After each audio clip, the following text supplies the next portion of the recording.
Always overlooked even after years of supporting my parents. Even when my son was in the hospital they still chose my sister over us. My son is in the emergency room, I texted. We are busy with Megan, my mother said before saying something nasty about my son. So I terminated all of their house payments, vehicle loans and credit cards. I stood in the hallway of my childhood home, my gaze drawn to the framed images on the wall, my sister's graduation, her wedding day and the birth of her first kid. My parents were beaming with delight in every shot. Any indication of my personal successes was conspicuously absent. A familiar tightness developed in my gut. After 35 years you'd think I'd be over it. My mother's voice came from the kitchen. Sharon, is that you? Come give me a hand with these dishes. I halted. I didn't come here to clean the dishes. I had come to draw boundaries. When I entered the kitchen my mother was hurriedly arranging an appetizer dish. Megan's party, of course. My sister had recently been promoted to department manager at a nearby bank, a position she had obtained through my father's connections. Can you finish these while I get ready, she asked, drying her hands on a towel before waiting for my response. Your father picked up the wrong crackers. Megan prefers sesame, not plain. I simply nodded and took her position at the counter. Same story, different situation. My phone rang with a message from Diane, my ex-sister-in-law. Did you tell them yet? I had not. How do you tell your parents that you're cutting them off financially after years of support? How do you explain that their sole grandson recently finished a family tree project that did not include them? The front door banged closed. Heavy footsteps approached. Sharon, my father said, scarcely glancing my way. Where's your mother? Megan will be here in an hour. My chest tightened. She's getting ready. He nodded once before disappearing into the living room without saying anything. I slowly arranged the crackers, remembering how many times I had stood in this kitchen waiting for acceptance that never came. Despite my full scholarship to USC, promotion to senior analyst and the birth of my son Max, nothing could divert their attention away from Megan. She had always been their darling kid, the one they had after years of heartbreaking miscarriages, the one they had long given up on having. I was only a trial run, a practice attempt. I'd spent my entire life trying to earn what she had so easily received, their admiration, attention and pride. When Justin walked out on me for a coworker 3 years ago, I expected my parents to step up. Their daughter had unexpectedly become a single mother and she clearly needed help. Instead they questioned whether I was responsible for the marriage's demise. Had I concentrated too much on my career? Had I ignored my role as a wife? It wasn't them who gave assistance, it was Justin's parents, Diane and Brent, who are no longer my in-laws but remain my true family. They brought Max up from school, looked after him on weekends when my profession needed me to travel, and showered him with affection and attention. Meanwhile my parents had been too absorbed with other matters. Until 6 months ago the unexpected shift had taken me off guard. Suddenly they called every week to inquire about Max, invited us over for Sunday dinners and offered to babysit. I really wanted to believe it meant anything. Perhaps they'd now recognized what they'd been missing all these years. Perhaps they'd finally chosen to be present as grandparents. Then Megan got promoted and everything became plain. They had not changed. They simply needed money. My mother returned to the kitchen wearing a new shirt that I had paid for. Did you finish the appetizers? Megan will be here any minute now. I tilted my head and slid the tray in her direction. We need to talk about something. Her expression changed quickly from delight to anxiety. What is it? Can't this wait until after the event? It could, but it shouldn't, I answered, my voice more firm than I expected. I'm stopping all financial contributions. Her face had lost all color. What financial contributions? As if she had no knowledge, as if I hadn't been covering their car loan for half a decade, as if I hadn't taken care of the cost of the roof replacement last summer, the property taxes, the vacation to Hawaii. My hands trembled slightly, but I pressed them firmly to the counter. The car loan, the credit accounts, the home insurance, everything. She stared at me, her lips opening and shutting, looking for words. Why would you do this after all we've done for you? A bitter, humorless chuckle erupted before I could contain it. Oh, and what exactly have you done for me? We raised you, we made sure you had food to eat. At the very least. She was seeking to take credit for basic parental responsibilities. When Justin left, who actually supported me? When Max was sick and needed to get to his follow-up appointments, who helped get him there? Who stepped in when I was promoted? Who even acknowledged it? They weren't there. Never them. My father strode into the threshold, his brow furrowed. What's going on here? My mother turned to face him, her voice rising in wrath. Sharon says she's cutting us off financially after everything we've done for her. His face clouded. Is this about that situation? We already explained it. It's about everything. The words gushed forth, years of disappointment, neglect and understanding flooding forth. It's about Max calling Diane grandma because she actually treats him like one. It's about you two skipping his birthday to go on Megan's vacation. It's about me needing emergency surgery and you refusing to pick up your own grandson because Megan had dinner 3 weeks ago. Appendicitis. I'd been brought to the ER barely awake from the pain. My sole clear thought was that Max was alone at after-school care waiting for someone to take him up. Naturally, my first call was to my folks.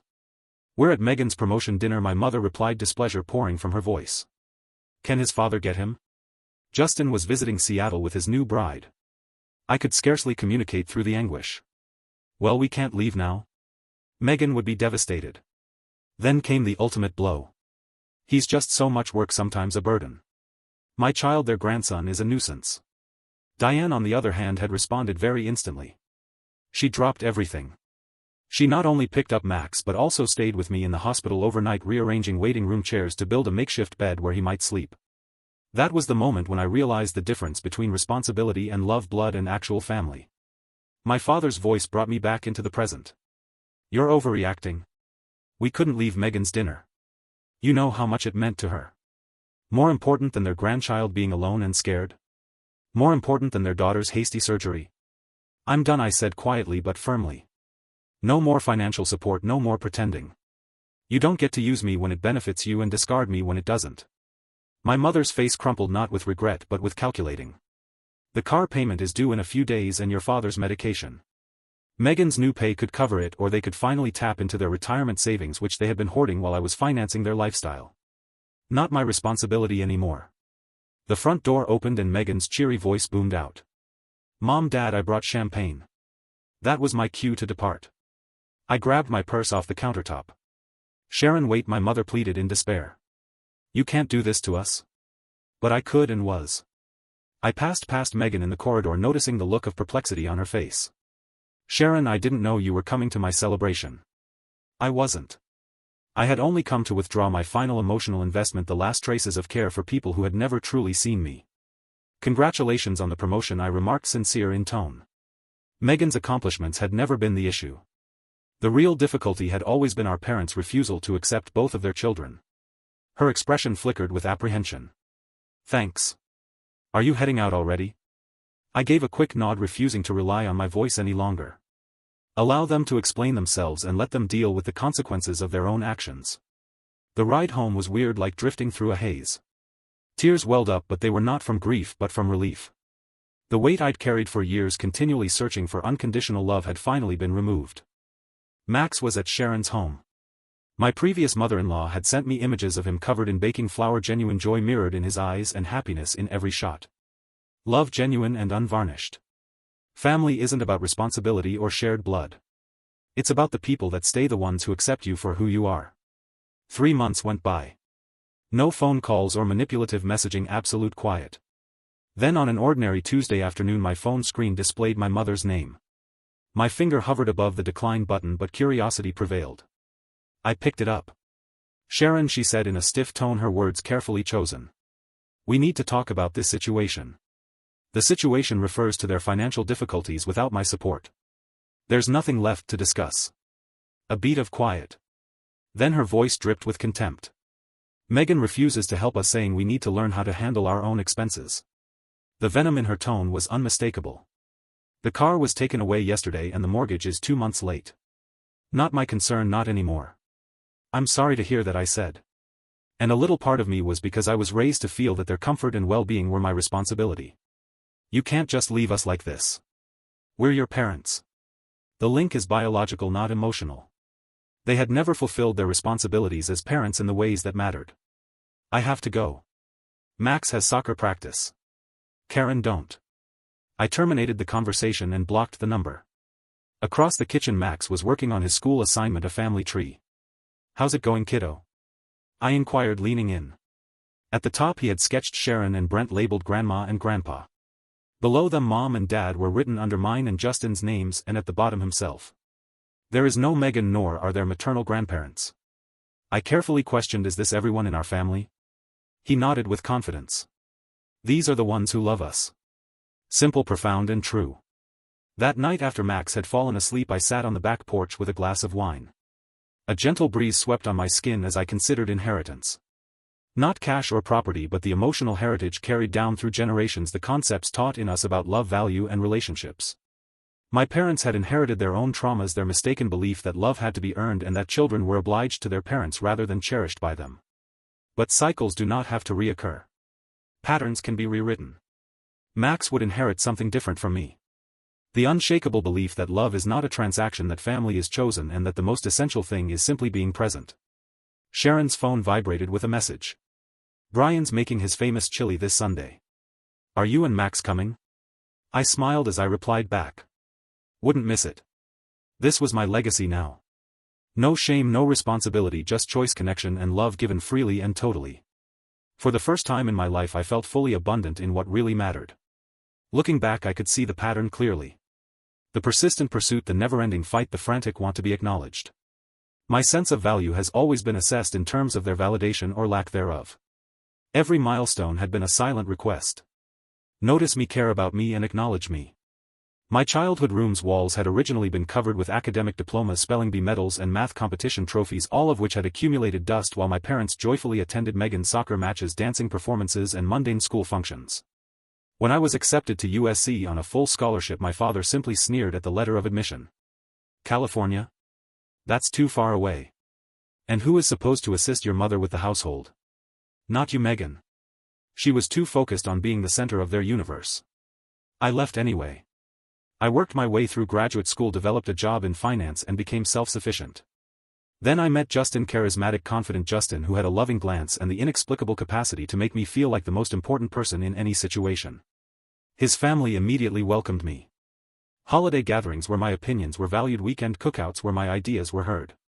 His mother Diane merely called to check in. His father Brent taught me how to change the oil in my automobile. It was strange, this easy acceptance, this genuine interest in me. When we married my parents found excuses to complain about everything, the venue, the date, the meal. Megan, who served as my maid of honor, appeared uninterested during the ceremony. My parents left early, citing Megan's early morning appointment the next day. Justin's parents stayed until the very end, assisting with the cleanup and welcoming me as if I had always belonged to their family. Max's presence should have altered everything. He was their first grandchild, yet they only visited once for less than an hour. My mother had clumsily held him before swiftly giving him back. He resembles Justin, she had said, as if this justified her emotional detachment. Diane and Brent, however, were different. They brought home cooked meals, offered to stay overnight during the exhausting first few weeks, and held Max for hours so I could rest, shower and feel normal again. Sharon then walked away, sending a text message rather than having a face-to-face talk. Sharon discovered me huddled up on the bathroom floor sobbing. Sharon packed an overnight bag for Max. Sharon took us both into her house as I tried to understand the breakdown of my marriage.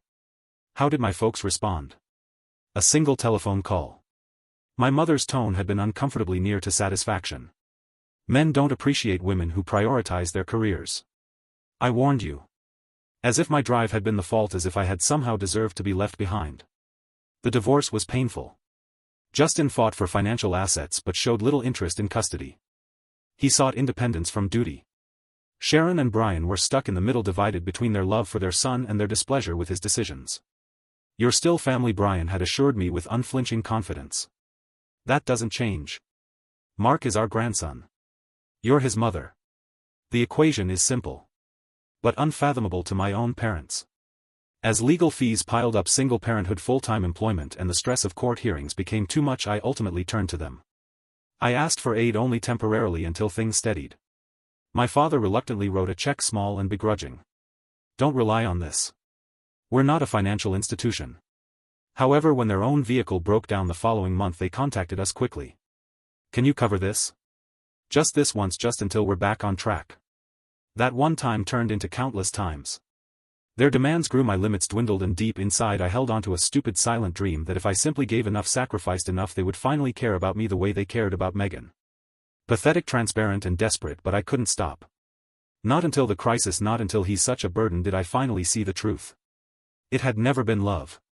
It had always been an exchange, and my financial support had always served to buy their fleeting attention. Never their devotion, never their genuine concern.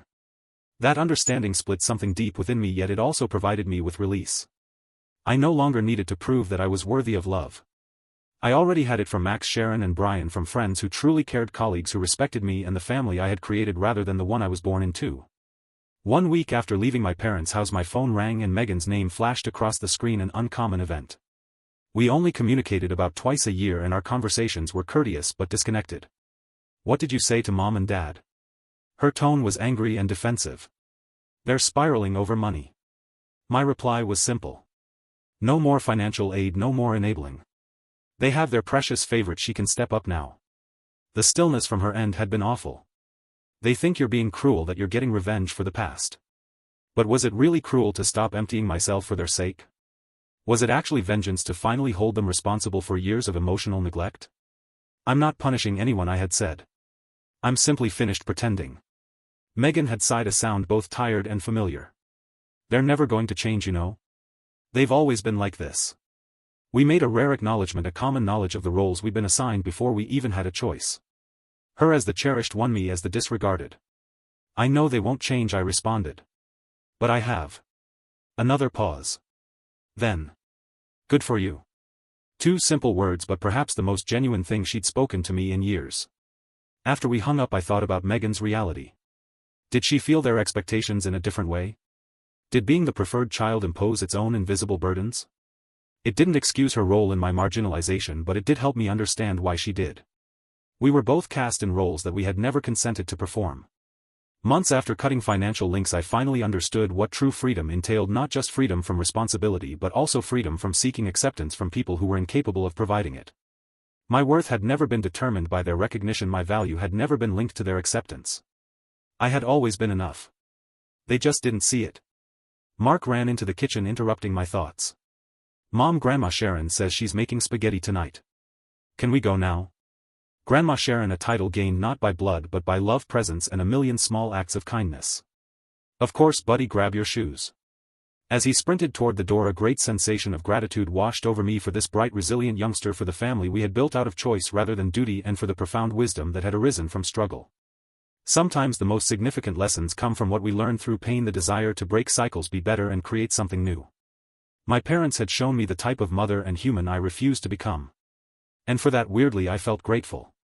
As I drove approaching Sharon and Brian's house, Mark happily conversing beside me, I felt something click into place.